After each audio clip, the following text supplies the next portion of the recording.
ça représente pour vous ce trophée? C'est vrai que HPS a gagné beaucoup de prix à l'échelon international, mais c'était des prix qui couronnaient surtout nos efforts en termes de performance, en termes de technologie, etc. Le prix d'aujourd'hui a un goût très spécial. Pour moi, il est beaucoup plus précieux, puisqu'il il vient couronner une manière d'agir de notre société. Une société qui a fait confiance à l'Afrique et qui a investi en Afrique et qui aujourd'hui a exactement 39 pays, des clients dans 39 pays en Afrique qui ont fait confiance. Mais ce qu'il faut aussi souligner, c'est que nous avons dans le monde 85 pays, donc 46 pays, 49 pays, pardon, dans le monde ont fait confiance et ils ne sont pas africains, ils sont dans d'autres continents. Donc ça veut dire tout simplement que la confiance n'est pas un droit.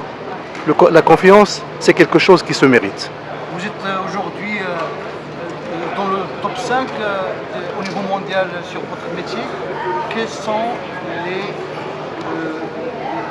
les leviers qui ont fait de vous ce que vous êtes aujourd'hui? C'est vrai que HPS est aujourd'hui dans le top 5 mondial au niveau de notre industrie. Et je pense que les points forts de HPS, il y en a plusieurs, mais je citerai deux ou trois qui me semblent importants.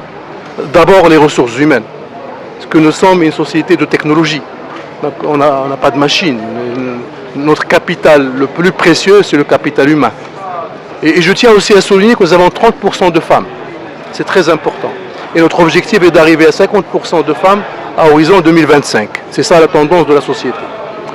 Deuxième, je dirais, levier, c'est notre stratégie en termes d'innovation et donc notre politique de R&D. HPS investit tous les ans à peu près 12% de ses revenus pour améliorer ses produits, pour anticiper les nouveautés, pour suivre aussi les nouveautés. Vous savez que nous travaillons dans un secteur qui est en pleine mutation, donc la digitalisation, non seulement de l'économie, mais de toute la société. Donc nous sommes obligés de travailler jour et nuit pour être en mesure de suivre cette évolution, et non seulement la suivre, mais l'anticiper pour apporter à nos clients les solutions adéquates au bon moment. Dernière question, si vous permettez, quels sont vos projets? Aujourd'hui, nous continuons à nous développer comme nous l'avons toujours fait. Donc nous sommes en train de consolider un petit peu tous les acquis de HPS et nous nous apprêtons à lancer un nouveau projet de développement. Nous avons défini une vision qu'on a appelée HPS 2030, donc il faut voir le long terme.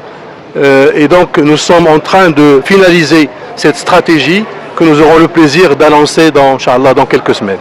Dans votre déclaration, est-ce que vous avez gagné le prix Platinum de Forum Afrique Développement? Oui, je suis très honorée par ce prix. Quand j'ai vu les entreprises nominées, j'ai pas cru. J'ai dit que c'est des grandes entreprises, impossible d'avoir ce prix. Mais en définitive, je suis très émue.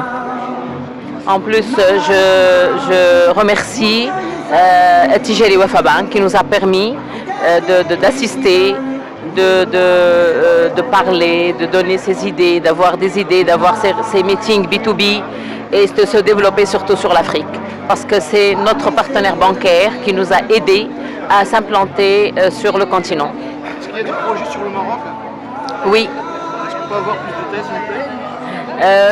Actuellement, nous avons une société de distribution et nous pensons sérieusement à avoir de la production. Donc vous êtes uniquement commercialement présent au Maroc? Oui, nous sommes présents sur le réseau moderne, le réseau traditionnel et pourquoi pas implanter une unité au Maroc.